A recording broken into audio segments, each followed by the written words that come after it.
На Якутской ГРЭС готовятся к предстоящему отопительному сезону. Сейчас специалисты проводят капитальный ремонт газотурбинной установки номер 3. Процесс сложный и продлится еще около месяца. Кроме этого, запланирован еще целый ряд превентивных мероприятий, каких расскажет Дмитрий Макаров.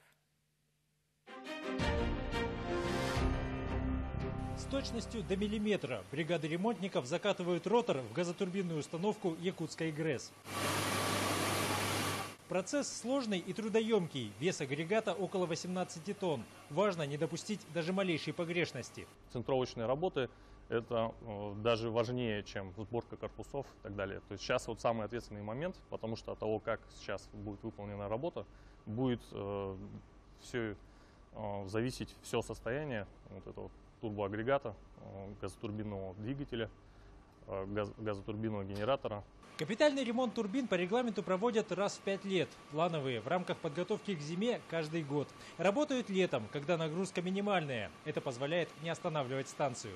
Гул турбин на Якутской ГРЭС не замолкает никогда. Пока бригады ремонтируют одни установки, другие находятся в работе. Таким образом, энергетическое сердце Центральной Якутии бьется, не останавливаясь ни на минуту. Электричество и тепло получают при помощи газа. В ходе капитального ремонта оборудование для подачи топлива тоже подлежит замене. За это отвечает отдельная служба высококвалифицированных специалистов, от которых напрямую зависит стабильность выработки. Подается газ под давлением примерно 1,9 мегапаскалей.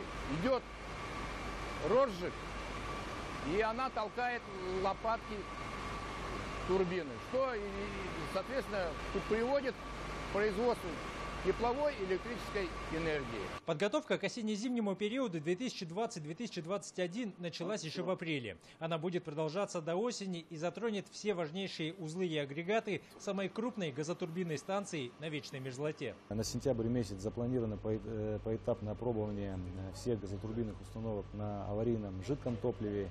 Для этого на обеих станциях у нас обеспечен требуемый аварийный запас. Мы полностью укомплектованы персоналом, обученным, аттестованным в установленном порядке. Также в сентябре на Якутской ГРЭС пройдут противоаварийные и противопожарные тренировки, в ходе которых персонал отработает действия в условиях возможных чрезвычайных ситуаций, после чего объект будет готов к прохождению очередного сезона пиковых нагрузок. Дмитрий Макаров, Владимир Ромаков. Вести. Якутск.